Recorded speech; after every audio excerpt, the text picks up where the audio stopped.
Well, good morning, good afternoon, and in some parts of the world, good evening.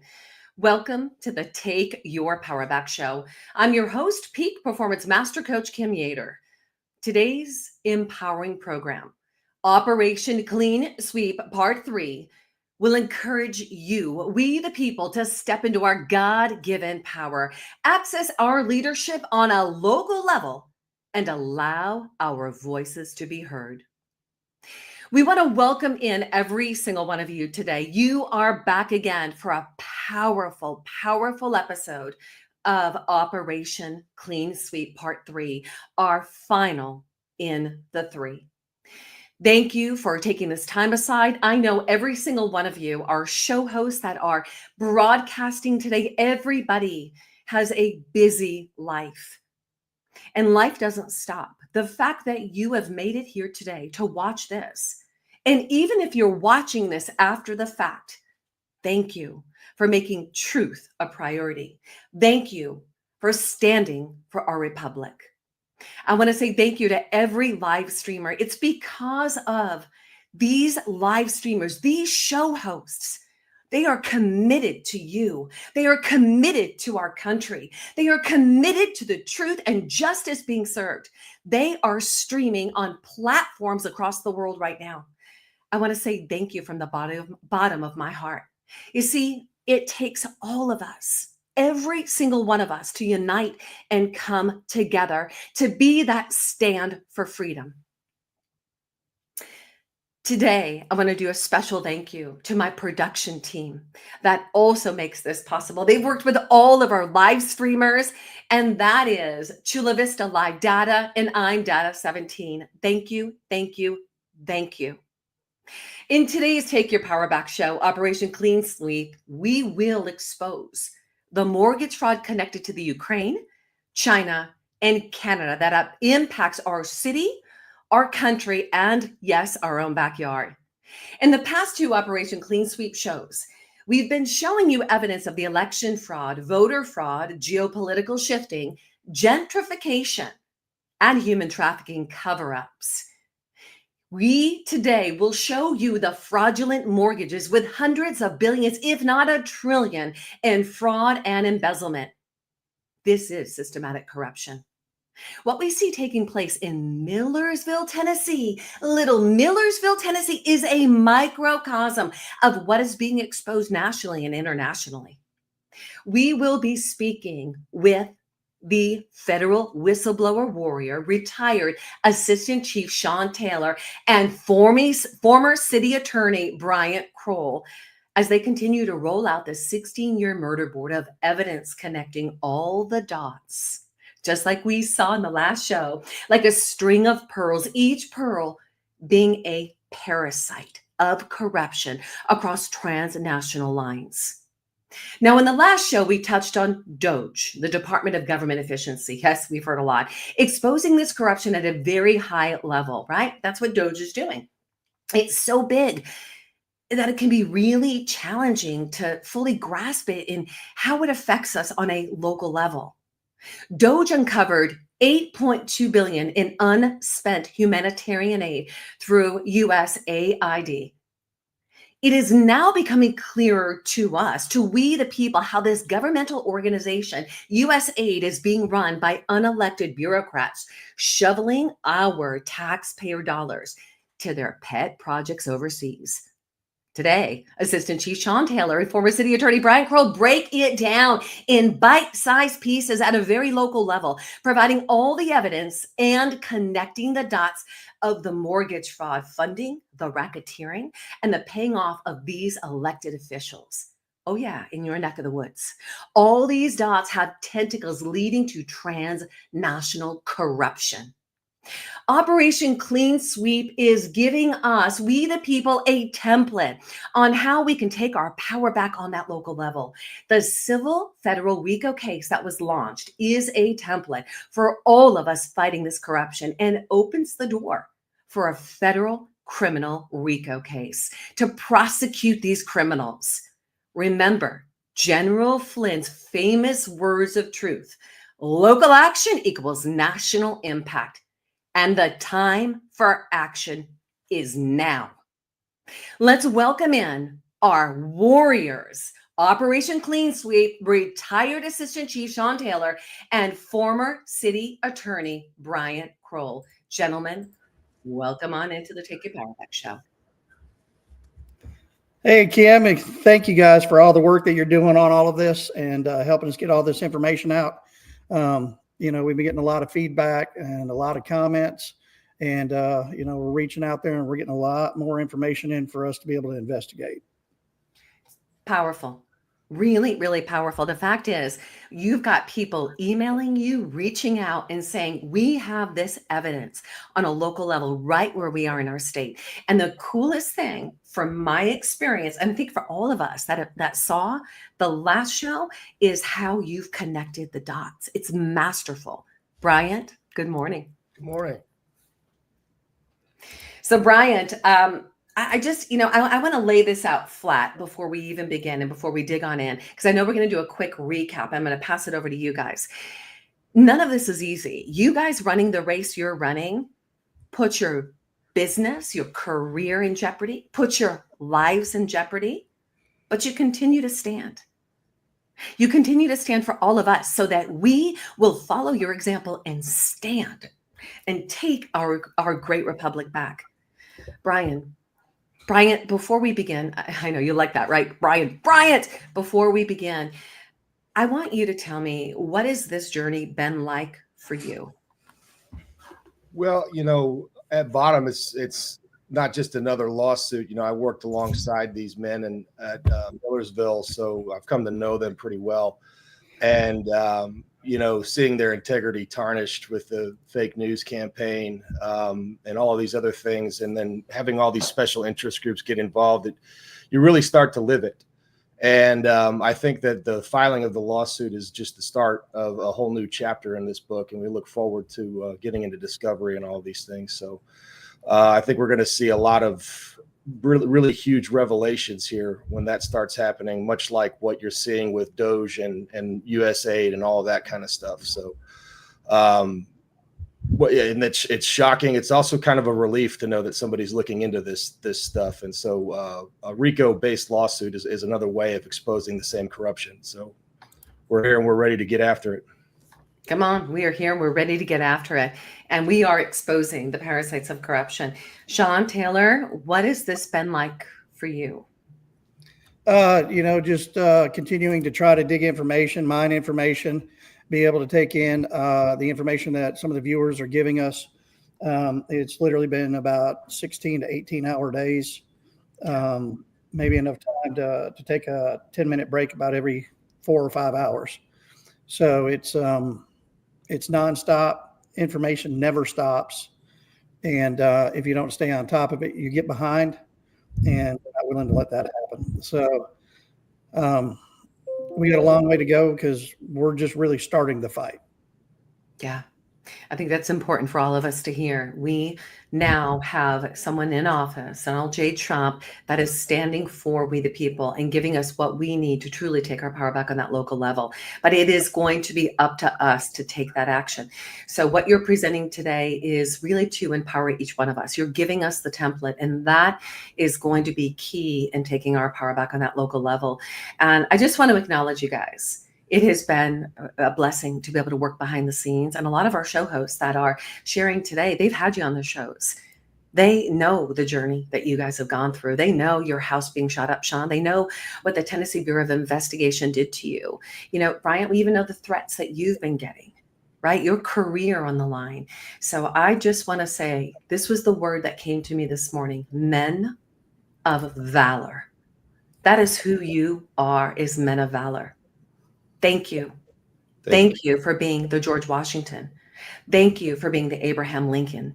Thank you for being a stand for my freedom, my baby's freedom, the generations to come, for all of us. Thank you. Shawn, let's pass it over to you. Give us a quick recap and then bring us on in to the mortgage fraud.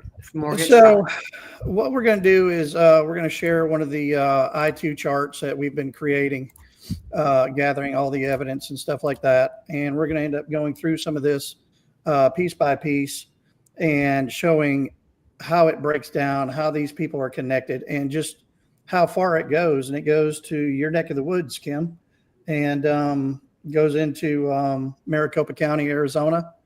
And it involves a lot of people that are, they like to call them rhino Republicans, but they're not. They're uniparty. Mm-hmm. The uniparty is basically the criminals on the Democratic Party and the criminals in the Republican Party. And so what we've done is we've got what we call the cells. We have the different cells that break down that make up the organism of this animal. And so when we look at this and it breaks out into how everybody is connected, you start seeing all the affiliations. You start seeing where the politics play in. You start seeing where the money is coming in and things like that. So we had talked about Phil Williams, quite a bit, and his attack on the city of Millersville and everything that he was saying. So we started digging through all of the connections with Phil and his connections to who he's affiliated with, because essentially he's nothing more than a political operative. So one of the things that we found is that he's tied to Midas Touch Media. Midas Touch Media was started by three brothers, and the brothers, I call them Bread, Jordan Measles, Benjamin, Jared Measles, and Brett. They created a PAC called the Midas PAC. It goes by something else now. And basically they started the propaganda machine, Midas Touch, that is now Midas Media. Their father happens to be the attorney for P. Diddy and a lot of his businesses. Okay. Mm-hmm. And P. Diddy actually introduced their father to his now wife. Okay. So that just goes to show you how close they are. The one son actually was brought in as an intern for Hillary Clinton because of Diddy. And then he and Diddy started a program to help Clinton raise votes during the 2016 election. One of the major people that's tied to Midas is this gentleman right here, Reed Garrett Hoffman. And he's one of the mega donors to Midas Touch. But some of the other things that he is tied to is he's tied to the fake rape case with Jean Carroll. He's tied to Nikki Haley and donating $250,000 to her. But he's also tied to this guy here that we all know, Jeffrey Epstein. That's right. Okay.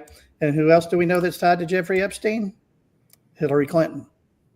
One of the other people that Hoffman is tied to, that he provided donated for the legal defense over the fake dossier with Fusion GPS, who created the fake dossier to go after Trump for the whole Russia hoax. Mm-hmm. So you see that we're dealing with some pretty big players that are in that movement that's really worried about what DOGE is uncovering, and Phil Williams is a part of that because he's going on different platforms with Frederick Wellman, who is also a part of the Lincoln Project, which of course we know is a rhino stronghold, uniparty stronghold.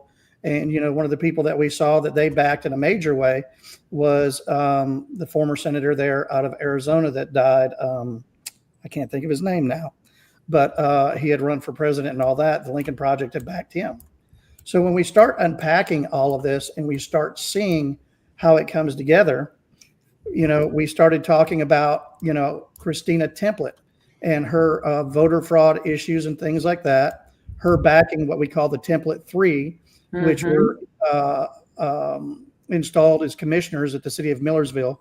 And one of the reasons I retired, because they're basically carrying her water. So they received political donations through a company or a PAC that was basically built for them called the Best of Tennessee Victory Fund. Okay. And what they did is all of these donations came in to the Tennessee Victory Fund for them through the Best of Tennessee Action PAC. All right. So mm-hmm. we started following the money. And what we found out is basically this is a uniparty stronghold for people. They were donating to Sam McKenzie, who's a Democrat out of Knoxville. Okay. They were donating to people like Farrell Hale, who's a local senator that's also come after us. And, let's take a look at his voting record. He supported a bill allowing the use of sex change and transitioning drugs in children ages 9 years and 9 years old and up for gender dysphoria. Supported giving doctors and dentists the right to give the children the HPV vaccine and COVID vaccine without parental consent. Would not support taking the pride flags out of and other controversial flags out of the children's classrooms. Co-sponsored legislation allowing illegal immigrants to obtain commercial and business license. Yeah. Supported legislation for illegal immigrants, in-state tuition. Sponsored bills during Governor Lee's special session in which would limit your Second Amendment right, and voted against your right to refuse medical treatment. Okay, that's the kind of people that this PAC is behind. And she, the woman that runs a lot of this, that's tied to a lot of this, is Kimberly Ann Cagey. Okay, she's been hired by numerous individuals, and she just happens to live and has property out of Maricopa County, Arizona. All roads lead to Maricopa County. Yep. She ties into Lamar Alexander, who was supposed to be the staunch Republican, and he was also one of the governors here in the state of Tennessee that was against Obamacare, and we'll get into that in a little bit. She helped with Bob Corker, Bill Lee, and Bill Haslam with their campaigns and all of that. So those are huge strongholds, and we keep seeing the same people popping up. And one of the other people that's going to hit close to home for you, Kim, is this company we found, 1892, which donated to this fund with a guy by the name of Chip Wilson Engler, who's out of Gallatin. Okay. The reason this is going to hit home for you is because he's also part of the Chula Vista Library in San Diego County. Library. Yeah. That's our border city. Oh, it's a border city. It's a border city. That's kind of interesting because when we follow this line up, the chief of staff in San Diego there with the clerk's office is this guy here that we're going to talk about. Yeah, that's right. And where was he before? He was in Maricopa County, Arizona, where he was the property assessor, and he sent that very suspicious email, which we'll go over in a minute, to the mayor of Sumner County, Tennessee, okay, who used to be the property assessor. Now, some of the other things that we're finding very interesting is other people that were getting into this, like Deborah Maggart, who's a local lobbyist, who's also tied to Phil Williams, who is also tied to the stuff that's going on in Millersville. She's tied to a woman by the name of Charlene Allmiller, who has also worked for the state, no longer there, who's been filing frivolous lawsuits. She's tied to Compass, which is a community outreach for schools. And then, we've actually got her tied right here with pictures with Charlene Allmiller and Deborah Maggart. She's also the lobbyist for Microvote. She's a lobbyist for Sandy Hook Promise, which is for gun control. And she's also part of the Tennessee Healthcare Campaign. The Tennessee Healthcare Campaign, which is basically Obamacare and getting people transitioned into it, also ties into Justin Jones, who is tied into Act Blue.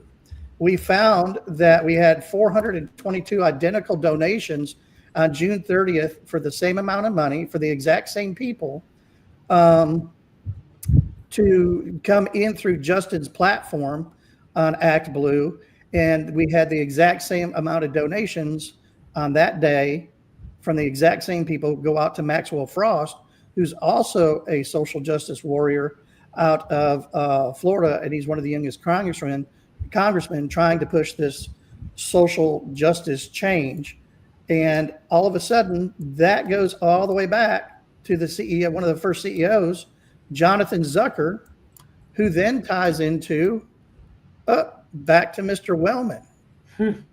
That goes into Act Blue, which ties everything from Act Blue into Midas Media. So we're tying all of these things together. Yes. And it's amazing how all of this stuff comes together into your voter fraud, comes into Act Blue, goes into Midas Touch Media, and things of that nature. So, that kind of gives you the net on what we're looking at.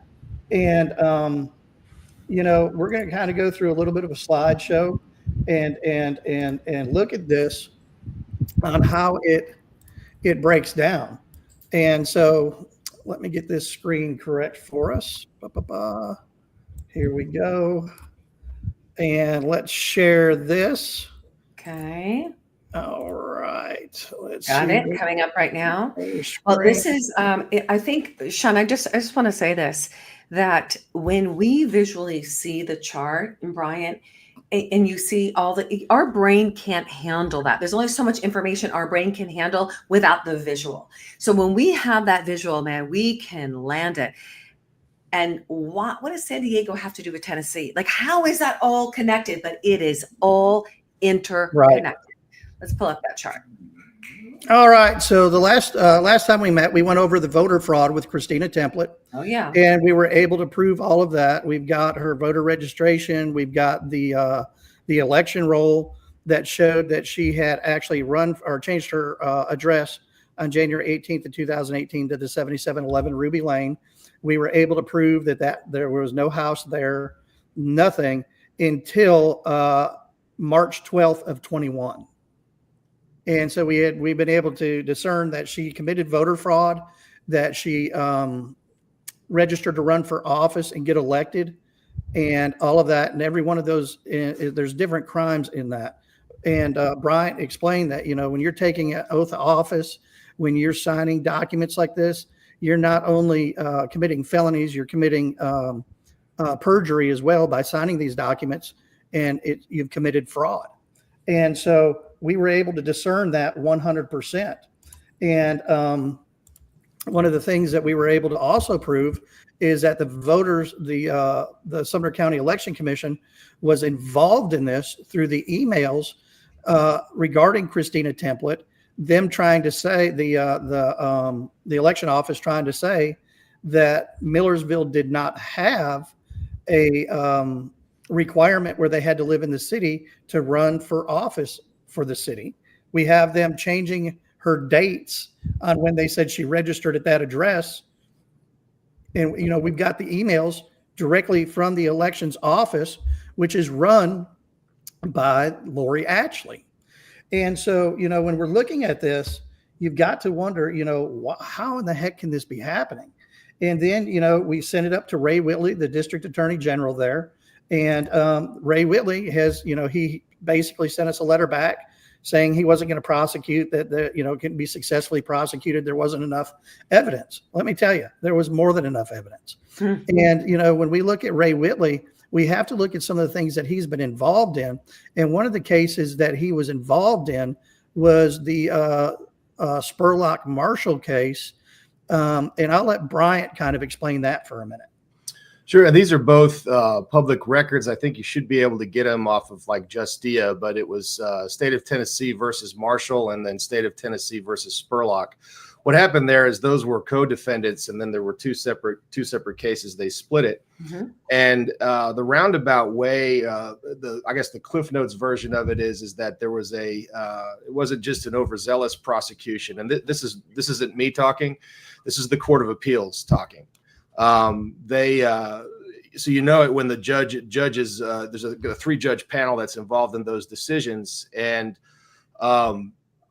they outright accused General Whitley of perjury in that case. In fact, there was a dissent talking about the red badge, the scarlet letter that comes with such an accusation. But essentially what happened is, and you got to read them both together, there was a group, a well-known crime family in this area called the Bandys. Mm-hmm. And what it looked like, and this is what Shawn was saying in some of the other podcasts that drew some attention from Fake News Phil, essentially that this was a cover-up to protect them. Well, what do you call it when you go after two people multiple times?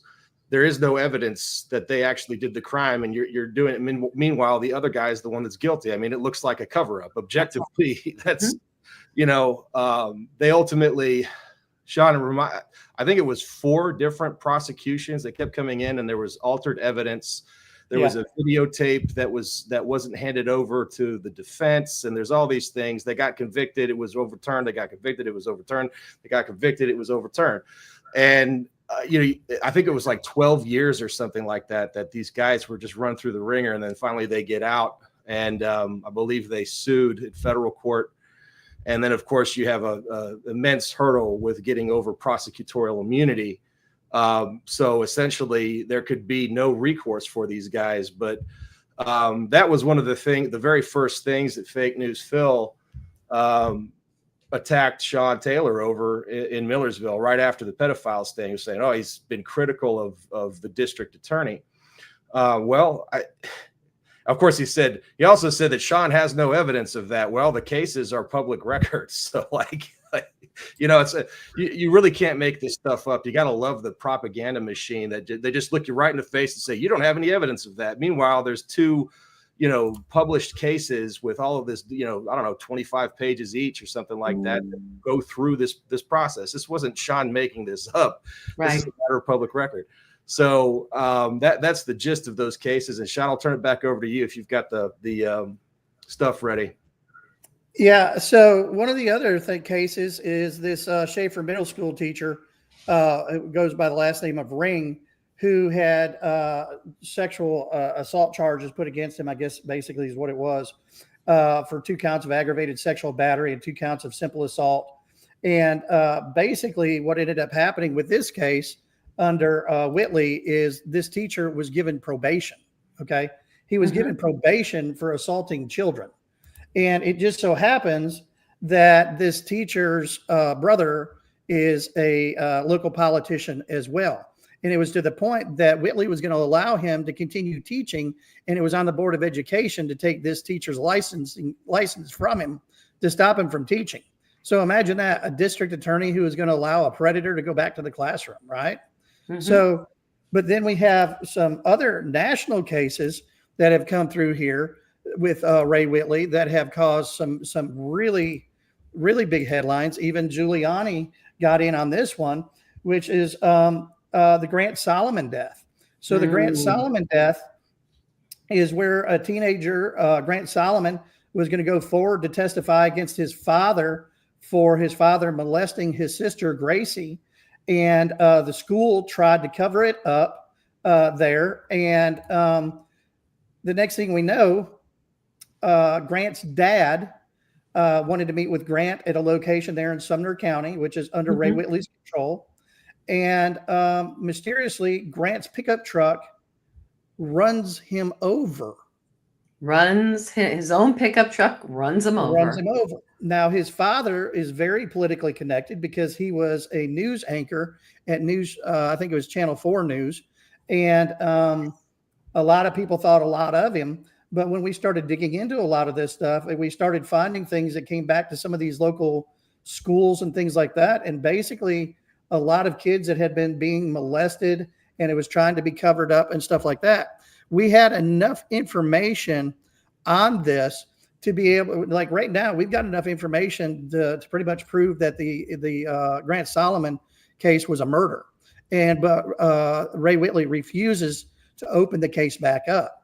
So, the joke in the medical examiner's office there, which is, it's a bad joke, but it is, if you want to murder somebody and get away with it, you do it in Sumner County. Okay. So think about that statement for a minute. If you want to do something, you do it in Sumner County if you want to get away with it. And what does that tell you about this DA?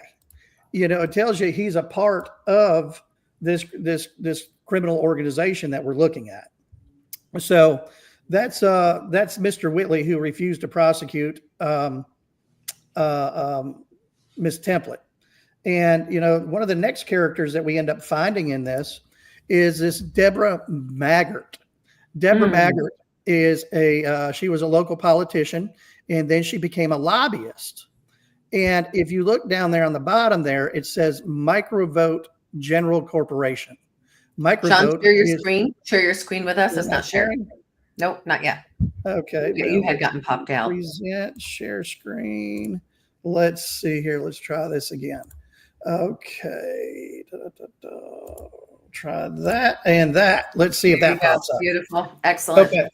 So Deborah Maggart was a local politician, and then she ended up becoming a lobbyist. Deborah Maggart is very close with these judges, very close with the DA, and different people like that, including Christina Template and another woman by the name of Charlene Allmiller, who's an attorney that keeps pressing fraudulent or frivolous, bringing frivolous cases. And one of the things that Deborah Maggart is a part of is a microvote, which is the voting machines there in Sumner County. Now, the interesting part about the voting machines is we were supposed to be getting new voting machines. And when you get that stuff, and Bryant can expound on this, you're supposed to put out bids of what you want. And Bryant, can you kind of explain how that bid process works and how they're looking for certain things? Absolutely. Yeah. So if I recall from the requirements here, they wanted to be able to run a full audit. The voting machines had to do certain things. And of course, when you have any kind of government bid, there should be multiple bidders that come in, and then there's an educated decision that's made after that. But there was all kinds of conflict of interest issues with this particular group, because I believe the attorney for Microvote is also, or the lobbyist for Microvote is also one of these person's attorneys, like personal attorneys, or work for the county or something like that. I know that these particular Microvote machines do a comprehensive report that should be made available to the public. It's a public record under the Public Records Act here, but they won't. And I requested one, and it was denied after the election in Millersville in November. I requested a copy of this very report, which was part of the specification that was required to get the bid anyway. And then they say, well, we don't run those, so you don't. It's not a public record. That's not really how that works. If it's capable of making the record, the case law says that we should get it. So what that looks like is a cover up for voter fraud is what it looks like. When you have the full audit report, and there's a term of art for it that's I'm blanking on the name of this phrase for this type of report, but it's the whole shebang. It's the kit and caboodle. And they won't give it. It's like, well, why won't you give me that? What are you trying to hide? I mean, this is just the way of things. So we think that there's been significant issues with that. And we've heard various things from people who've come forward to us about voter fraud and voter fraud related issues from the inside. And the problem is most of these people are too scared to even, come forward with this. And we'll get it secondhand. And then, we go call these people, they won't answer, or they say, I'm not going to testify to that. You didn't hear that from me. They're going to wind up in a ditch somewhere. Yeah, I mean, we look at Tina Peters. People do not want to be Tina Petered. Clerks aren't coming forward with the information that they have. So that's the case. Yep. So to the right here, these pictures here are of Deborah Maggart and Melissa Gay, who is Judge Gay's wife. Okay. Judge Gay has had a lot of complaints on him, but he sits on the Judiciary Committee. So he's the one who doles out punishments, but nobody will punish him. So we find it very funny that she's very good friends with the judge's wife and definitely hooked into the political scene there. Now, the next slide, if we can get it up, this is Deborah Maggart and her love affair for Phil Williams and his liberal progressive movement, basically, kind of coming after us, and her and Phil seem to tag each other quite a bit in posts and things of that nature. And of course, she's going to know Phil because she's down there at the Capitol quite a bit. And so, they have a lot in common. So Bryant had brought up the attorney. This guy here, who is Thomas Lee, was one of the attorneys for the voting system there. He's also on the Sandy Hook Promise Action Fund for the gun control, but he was on the Microvote board, and he was an attorney, and he was also a lobbyist for them. Now, the interesting thing about that is we have documents, which I'm going to stop sharing this one again for just a minute, because I think it's important to bring up some of these documents to be able to show everybody what we're talking about. And basically what we have here is this is going to be the court document where it actually shows where this gentleman actually made a statement on Lori Ashley's behalf. And so, think about that for just a minute. This guy— Share that screen, Shawn. Share that screen. I'm going to pull it up right now. Okay, if I can perfect. get it to. There we go. All right. So here at the bottom, which I don't have a way to zoom in very good, but it basically says that Tom Lee, the attorney representing the Election Commission in the lawsuit against the county, submitted the following statements. The County Election Commission has learned that Lori Ashley has been cited for a minor property offense arising from a private dispute, mindful that the persons are innocent until proven guilty. So basically, this attorney is taking up for her, and he's taken up for her on several other occasions from what we understand as well.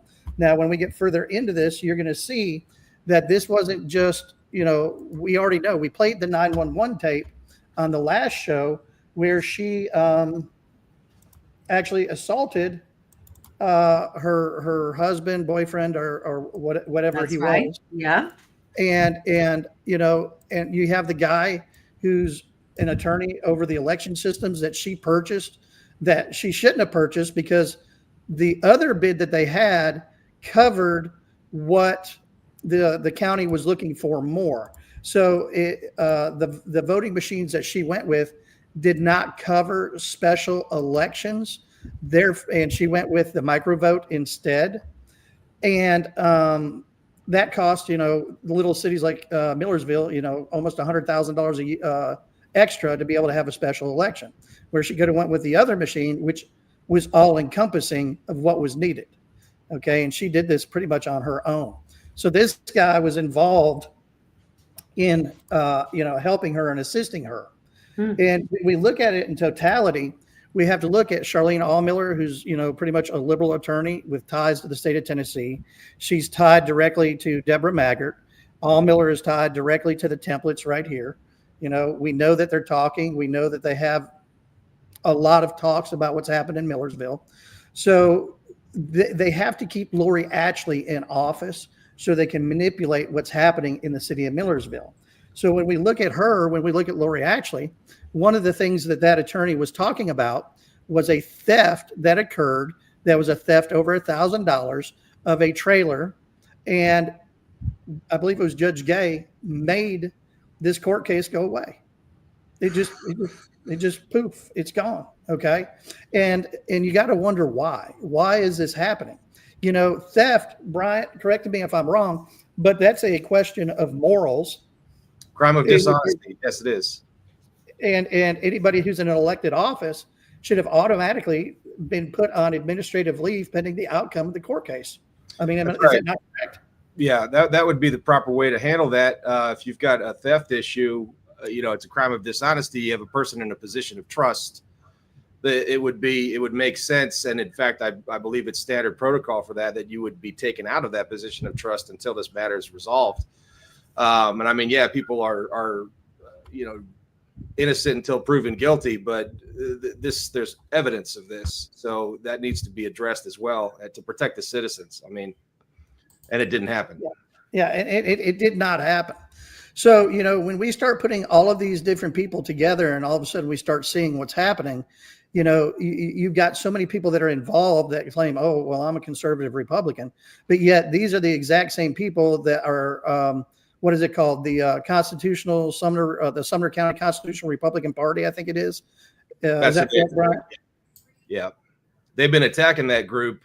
And Shawn, correct me if I'm wrong, the SCCR, so you have these Republicans that we've been looking at here attacking the SCCR, and you saw that stuff from Deborah Maggart. Some of them go so far as to say it's a hate group, and it's ridiculous. I mean, this is a grassroots movement of, I guess, basically just fed up citizens that were tired of this stuff.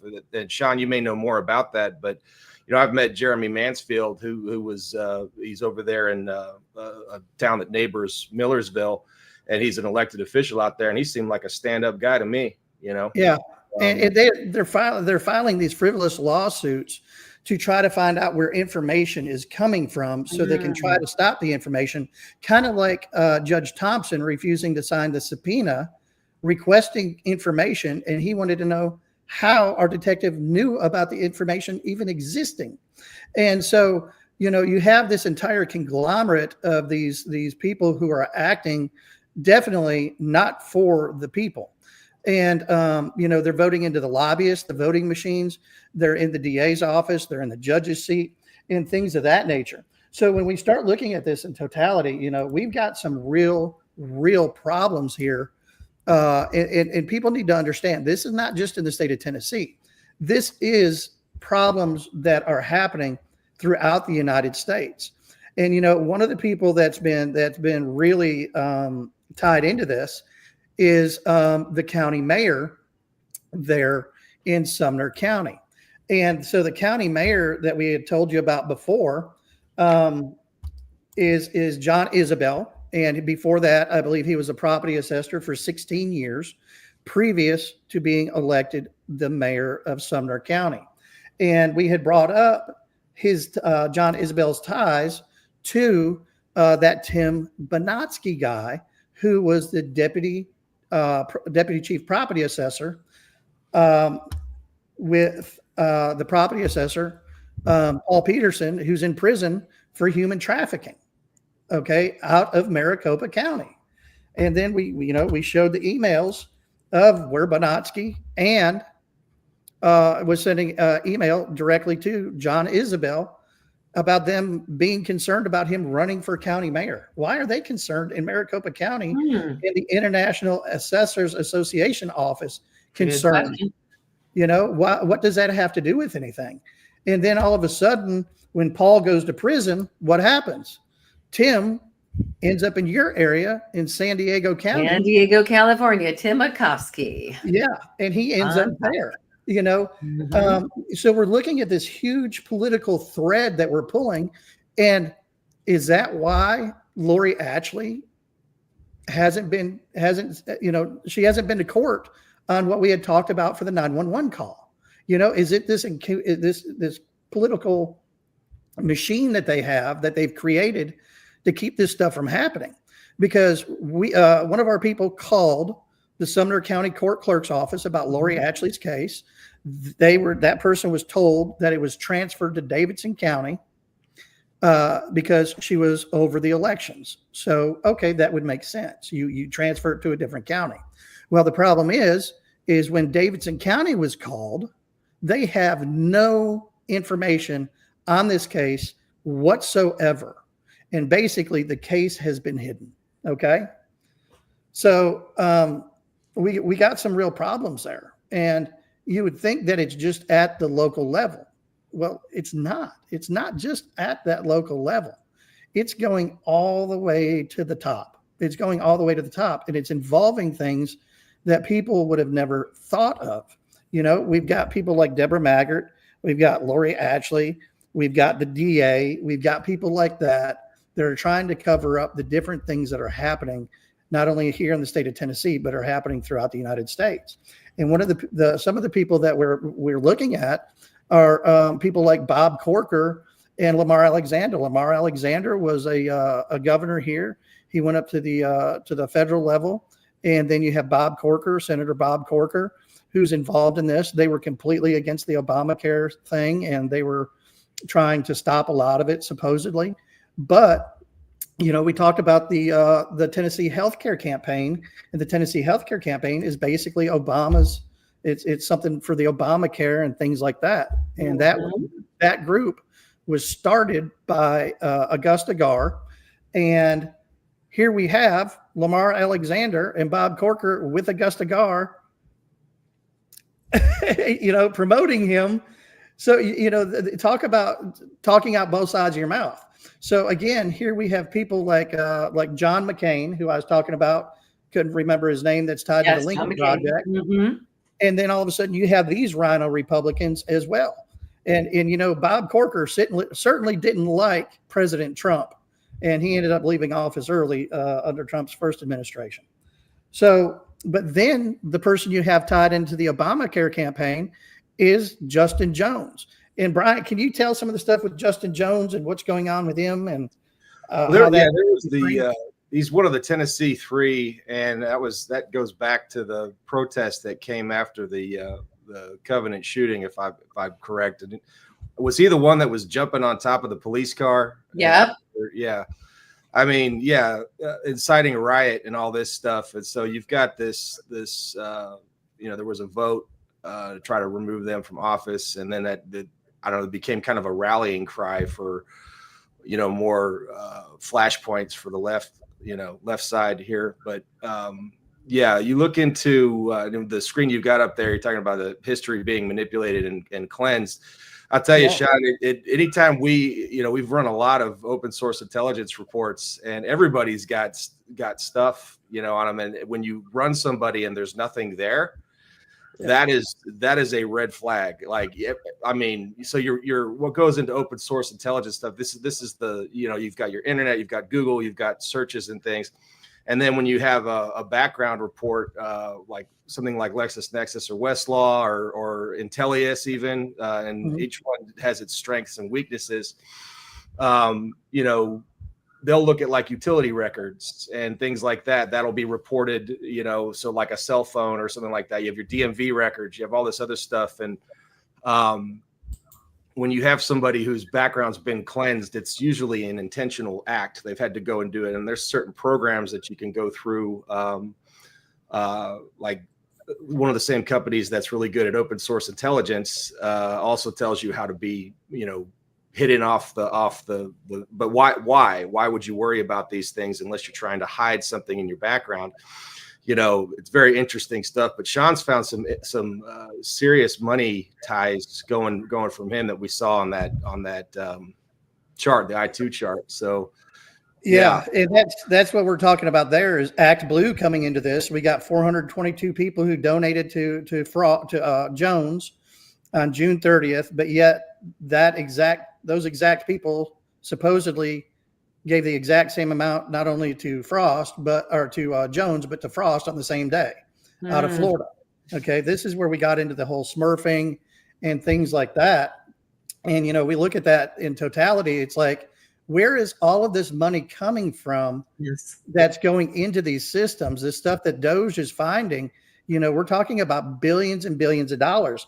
And, we start talking about this stuff. Last time we showed one of the mortgages with Lori Ashley, and Bryant has talked to people that have specifically come to us and told us that she's involved in mortgage fraud. That's right. And these people, unfortunately, they're willing to tell us these things, but they are in fear of their life for all the right reasons. I mean, look at everything we've talked about today. You have a thing if if you're going to die, you're going to kill somebody, do it in Sumner County, right? These people live there. So you saw what happened when we went into Millersville to try to drain that swamp. I mean, it was like an autoimmune reaction. It was like a hive coming around. And we had no idea who Charlene Almiller or Deborah Maggart or any of these people were. We were there for a specific job, but man, they sure attacked the hell out of us. And we got people telling, oh, who's this? You see all these players. And that's when you start, putting the chart together, like what Shawn's got with that software. If you don't have something like that with that clear visual, or you don't have a spreadsheet or a flow chart, it's very easy to lose track of these things. Right. But when you have it there in front of you, you start thinking, wow, okay.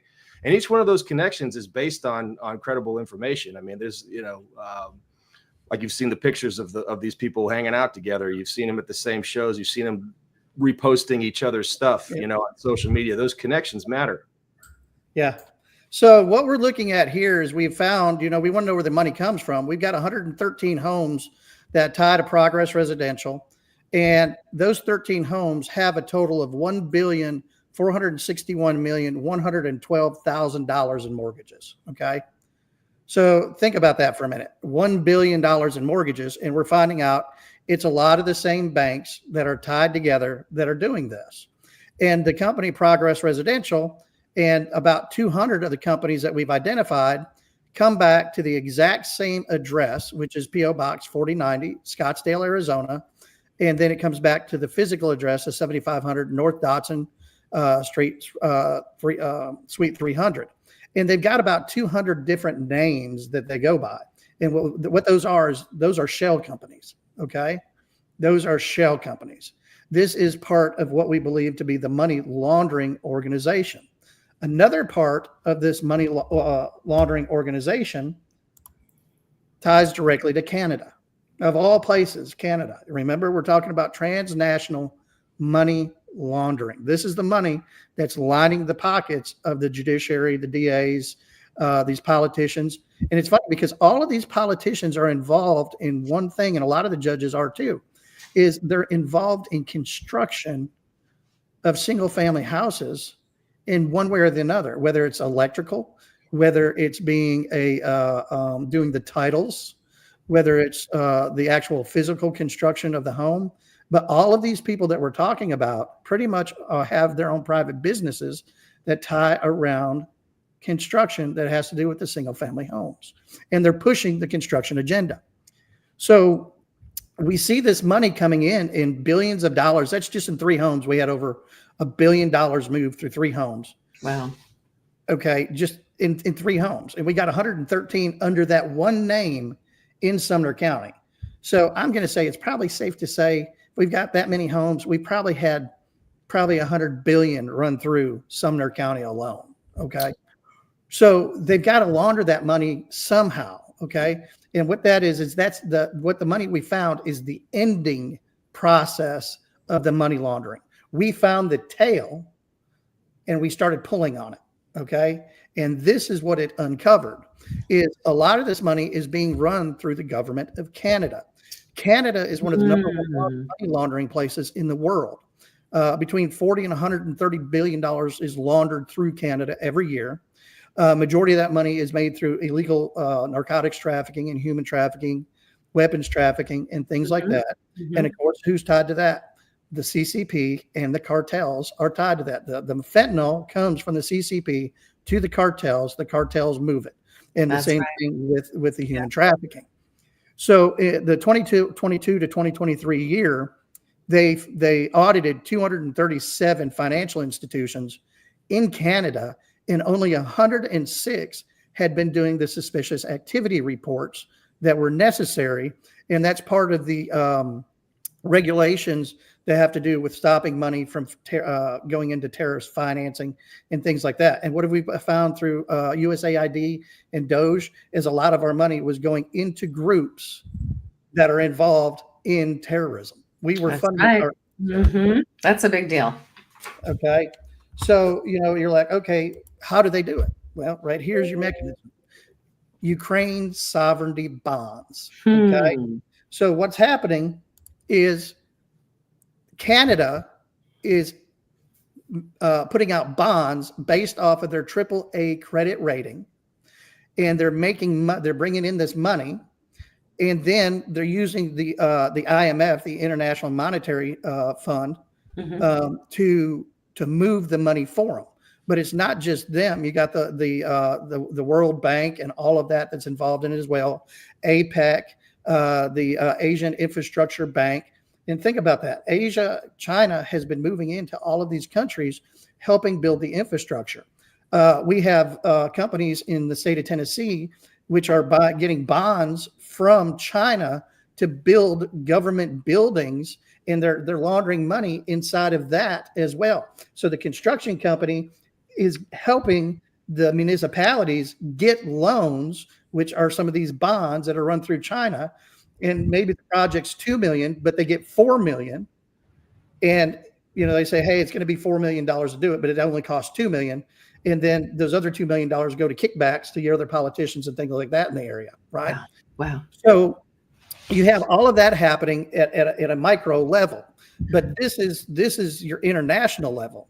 So the International Monetary Fund is assisting Canada in this illicit money trade, in this trafficking of the money where they're laundering it.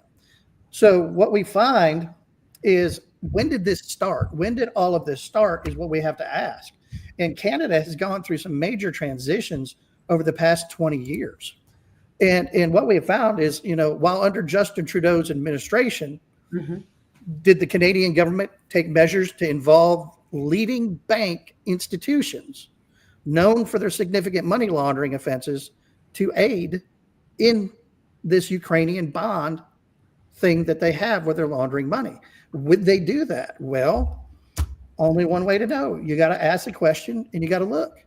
The government of Canada collaborated with the following financial institutions: TD Bank, Toronto Dominion Bank, Royal Bank of Canada, Wow. and Bank of Montreal. Okay. Now, why is that important? The reason that's important is because Toronto Dominion just got hit with a $3.1 billion fine by the previous DOJ. They pled guilty to doing this, Toronto Dominion did, because Toronto Dominion failed to file the suspicious activity reports. They had customers making deposits of over $1 million a day in cash. They had one customer who laundered $470 million in drug proceeds in a year. And what they were able to determine is that the money was going back to the cartels in China.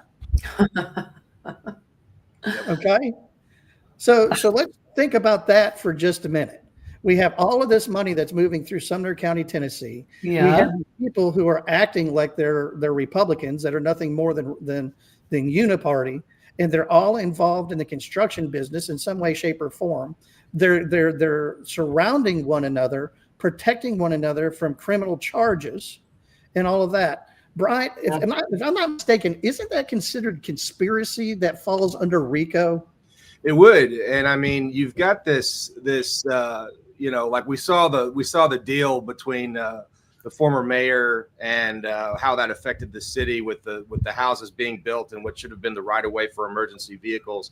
We saw that in the last episode, and I've thought long and hard about why is it anytime there's construction companies involved in this stuff, one, they're usually on the board of zoning appeals in a municipality because that gives them the control of where to go. It gives them insider information in terms of what the city's going to bid for, say, a particular property or what they're going to look to sell it at. And we saw how, the city wasn't going to pay more than 50 grand for this particular property. So the other guy gets tipped off and he pays 51. So that they win.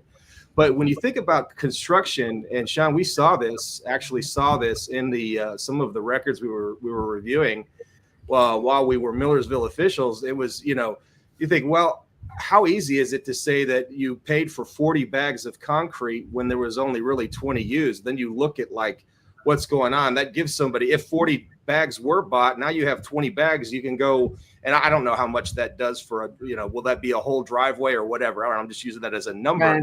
But they can either inflate their costs so that it looks like and that's tax deductible. That's whatever. So they're keeping their money that way, or they're in fact buying this stuff and then using it on another job and charging the next guy for 20 bags of concrete. So they're pocketing this money, and it's so easy with the write-offs. It seems with construction, but I'll tell you, it's really nefarious when it involves China. I mean, we've seen in the news over the years. They're building structures in key locations that have like surveillance equipment in it. Like they're trying to tap into cell phone towers and stuff. That is a national security threat. You think about Toronto Dominion, for example. It's not exactly a national security threat like it is when it involves China. But if they're handling their money, and Canada makes sense. Think about it. All the eyes are. Suspicions are cast when it's the southern border, but the northern border is pretty easy to get across. You don't have as much suspicion, whatever, but you really should. And this bank, keep in mind, they tried to buy First Horizon. There was negotiations for 13-something billion to come in and buy First Horizon. That used to be First Tennessee Bank. So this stuff comes close to home. And the way they do it is through shell companies. So they'll have something, not Toronto Dominion LLC, right? Anything other than that to try to conceal it. And you don't really ever know who's behind these shell corporations. And I can talk more about that here in a little bit, but it's pretty amazing how they can use these things for fraudulent mortgages. And when we're ready to get into that, I'd love to walk through that. Yep. So the next bank we've got is RBC, Royal Bank of Canada. They've gotten in trouble as well. They've been fined as well for basically laundering money and stuff like that because they have not been filing the suspicious activity reports. The next bank that got in trouble is the Bank of Montreal. They've been a part of a Ponzi scheme, which is money laundering as well. So what's interesting about these three banks is in 1996, Toronto Dominion, Bank of Montreal, and the Royal Bank of Canada opened a joint company called SimCorp. And SimCorp is a technology company that provides data security and payment services. So another way to funnel money. Yes. Yep. That's commingled funds. Okay. So could this be the shell company that they're utilizing? And we have to ask that because here's a property in Tennessee that in 2015, it was bought January 18th, 2015 for $105,000 with a $96,000 mortgage. That's common. That's what you see. That's a normal transaction. But pretty much less than a year later, Frio Company comes in and pays $162,000 cash for that home. What do we call that? We call that artificial inflation, because now all the other houses are going to jump by over $50,000 in price locally. And if Progress Residential bought up a bunch of other places in that area for, let's say, $105,000 previous to this purchase, you just increase those other properties by at least $50,000. But then we see where Frio Company quick deeds it over to Progress, and we see German American Corp with a $616 million mortgage. Then it's remortgaged again for $479,054,000. And they keep trying to play these little typo games, but we're not falling for it because we've pulled the actual tax histories on this. We've pulled the Alta loan mortgage insurance documents on them. We know what's there. Okay. We've got the documentation to prove it. But then you see Royal Bank of Canada coming in with a $789,891,000 mortgage on a $105,000 home here in Tennessee. So in totality, what we're seeing in places like Millersville is this. This is where the dynamic breaks down and they're able to bring in different voters. Is the cash purchase of 10 homes on one street, and they pay $100,000 for each home in cash using something like Frio, right? That's what they could use. So that's $1 million investment in 10 homes. They go the next street over in that subdivision, and that same shell company purchases 10 more homes at $100,000 each. So that's another $1 million that they've invested. So they've got $2 million invested in 20 homes. But what they do now is they purchase 2 more homes in the area, except instead of giving $100,000 cash for each of those homes, they give $150,000 for each home. Okay. So what that does is it artificially inflates the previous 20 homes that they've already purchased. So now and so that $2 million investment, now they're going to be able to quick deed all of these homes over to something like Progress if they want to, Progress Residential if they want to, for $10. And then Progress Residential, if they want to, can go get a mortgage for $1 million more than what the homes are worth because they've been artificially inflated. And that's what we're finding is happening in the city of Millersville and Sumner County. That's pushing the comps up, which is pushing out the generational families because the generational family can't afford the taxes. Yeah. And Shawn, not just in Millersville, Tennessee. No, this is throughout the country is where this is happening. And it just happens to be predominantly red states where it is happening. And they're pushing out the generational voter so they can put these uniparty people like we're discussing in place. Okay. So this is kind of the geopolitical shifting. This is the gentrification. Yes. So we look at common money laundering schemes. And basically, this one involves real estate fraud, round tripping, shell companies, and trade-based money laundering. That's what we're looking at here. It meets 4 of the common money laundering schemes. But when we break it down for everybody, could this be what's actually happening?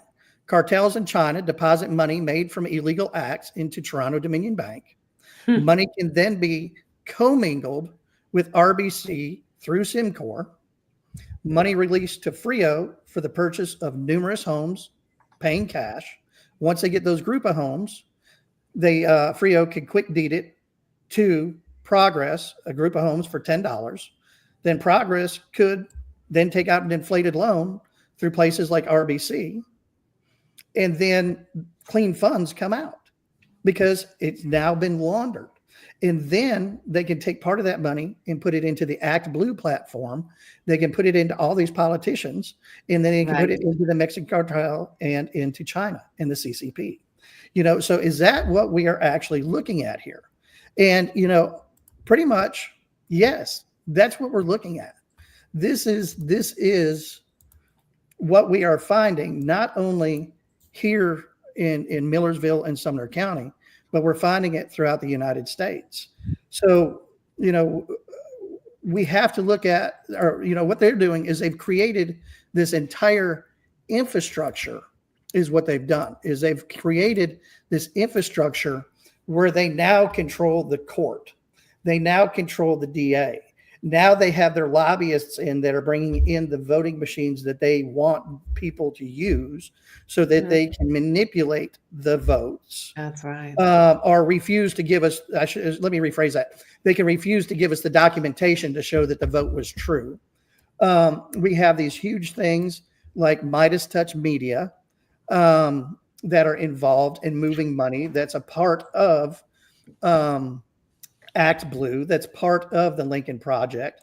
We have members of what are supposed to be the Republican Party that are supposed to be conservatives that are not. They're nothing but uniparty people that are tied into this entire mechanism that is plaguing. It's a plague. This is an absolute plague, on this country, and it's time. It's time that we out this stuff. We start holding these people accountable, and there's more than enough here to warrant further investigation. There is so much more here that Bryant and I can't share with people because if we did, it would no longer be actionable information. And Bryant can kind of, tell them about actionable information. I'll let you expound on that, Bryant. Yeah, it's so here's the way, and Kim, I'm going to share my screen here. I've just got kind of a flow chart that I made up about how it might look, how a money laundering scheme might look.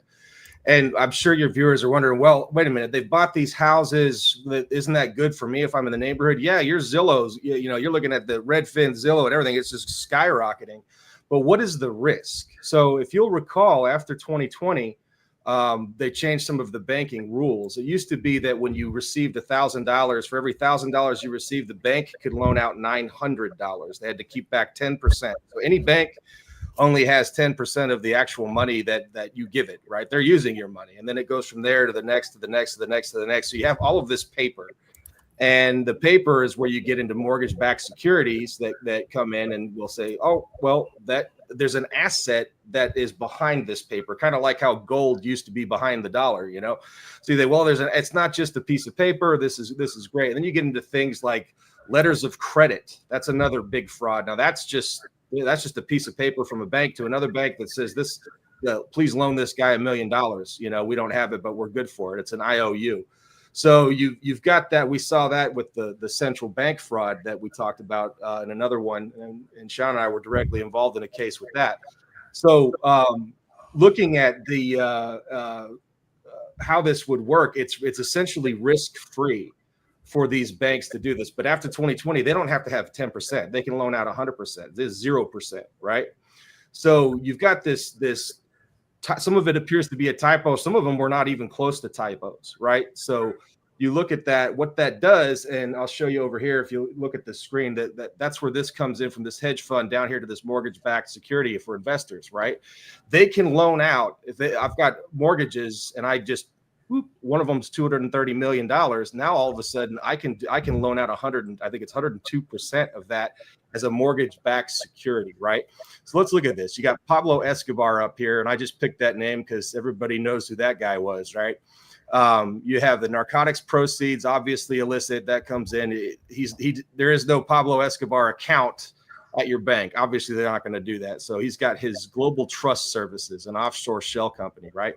Then you have Escobar Holdings LLC, would obviously be a different name, something fun, you know, Pink Flamingo LLC or something innocent, you know.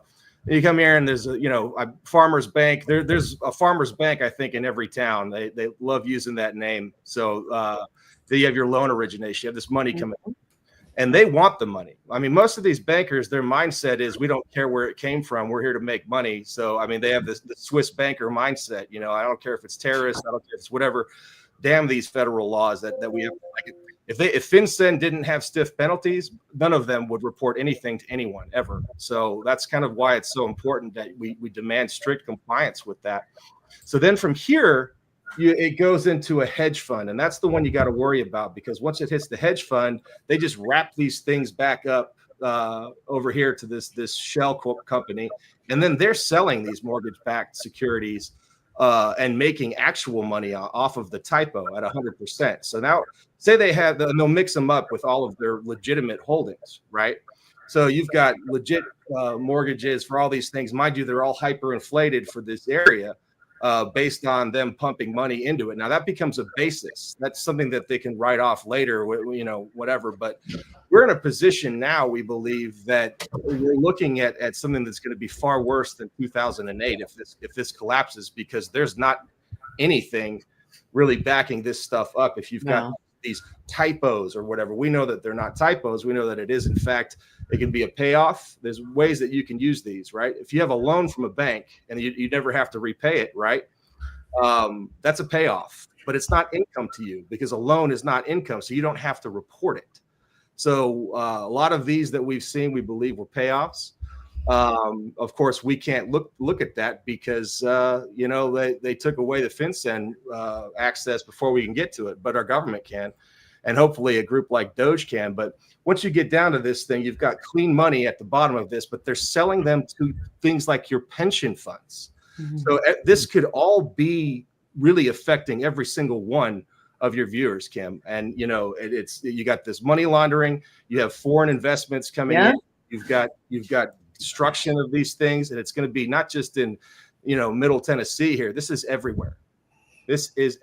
So they make legitimate money off of either fake. There never was the 200 million. Say they just type that in there, right?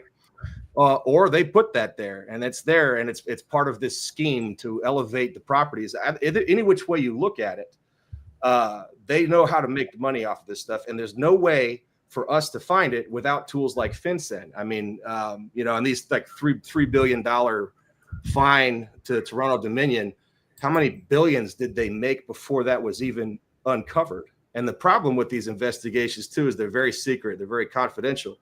So my guess would be is there was probably a whistleblower somewhere in the midst of this thing, but then there's going to be a lengthy investigation from, multiple federal agencies and things like that. And, I highly doubt that Toronto-Dominion is the only one guilty of this stuff. This is everywhere. It's going to be everywhere. And they like to put their head in the sand like an ostrich. And hopefully we'll be able to uncover more of this as it moves on. This Kim, he and Bryant brings up a really good point, and I'm gonna show you guys something. And this is basically one of the things that we are kind of looking at is you have this woman named Rosa Rios, and her entire career basically was focused on real estate and finance and economic development and gentrification in both the public and private sectors. And she was also she was part of the director of investments for McFarland Partners, San Francisco-based real estate company. But she was also part of the stuff that had to do with Alameda Employees Retirement Association. And right after the housing crisis in 2008, Obama put her as the treasurer of the United States on August 6th of 2009. Okay. And then she left in July of 2016. So you have her that's involved in the investment stuff, in the real estate, and also in the stuff that has to do with the retirement associations. And so when you look at that in totality, you can see where they were putting this together. She also happened to be the one that, being the treasurer, she had to be involved in the Iran deal where the 1.7 or the 400 million in cash that was delivered on pallets and then flown to Iran for the Obama deal. She was a part of that. Okay. So they have their people in these areas. And, Kim, some of the people that I've talked to, you've helped me, you've put me in contact with a lot of people as well. And some of the people that I've talked to, they're quite a bit higher on the food chain than what any of us are. And we were able to find out several months ago that we had people within the Treasury and FinCEN that were flagging information that we were pulling. And then when I was out in Vegas there, we had another gentleman come in that was a banker and attorney that was going after some of the CCP stuff that validated that there are people in FinCEN flagging this stuff so we can't get the information through FinCEN. And that has to do with the corruption that's been happening that DOGE has been finding. So, a lot of these places they've got to be cleaned out. And I mean, like completely cleaned out. Yeah. I mean, there's no room for error on this, because if we err on this, it's not going to dismantle what we need to dismantle. And when we take those little pieces of the puzzle that I was showing you guys earlier, and we plugged those couple of cells in that we were showing everybody, it goes into one organism. And basically, this is what that one organism looks like. You see all of these different connections, and you're just like, how in the world could this be happening? But what you have to do is you have to take the time to reconstruct everything that you have validation on. And you got to be able to prove things. It's got to be multiple forms of validation and verification before it's entered into the chart. And what we end up finding is we have members of our judiciary that are involved in this. We have governors that are involved in this. We have district attorneys who are involved in this. We've got bankers. We've got people like Al Gore who are involved in this. We've got more bankers. We got Goldman Sachs. We got Royal Bank of Canada. We've got all the stuff that goes into the Act Blue. And I mean, it just, everything they have built this huge infrastructure. And it's amazing because everything keeps coming back to Maricopa. Maricopa County, Arizona. To Maricopa are absolutely amazing. I mean, we have people in this we've got Eric Holder that's involved in this. He's one of the ones that helped represent the Tennessee Three. Yes. Justin Pearson is one of the Tennessee Three. Okay. So we have all of these things. And what people don't realize is it is all connected. This is what they have been building for many, many, many years. And many years, how long, Shawn? When you say many, many, many years. I am going to say probably, I'm going to say, I would say the infrastructure started getting laid, back under probably Kennedy, right around the Kennedy assassination. And then it really got pushed and moved ahead with George Bush Sr., where he was talking about one world order, about a global government, about all of that, because essentially that's what we're looking at. And that's what this is. That's where you see them pushing these agendas that they're pushing. And right now what they're pushing is these homes, multifamily homes and the single family residences where they're able to move the money. Unfortunately, we're not the first to have found this. Catherine Austin Fitts found this when she worked under the Bush Senior's administration over HUD. She found where they were laundering money through HUD the exact same way, and it was going into black ops projects that were off the books that were more than likely financing the stuff that we were seeing with Pablo Escobar. Yep. Shawn, let's look. So where do we go from here? You have information and evidence that is coming in over and over. You have email, you've got calls. It is just expansive.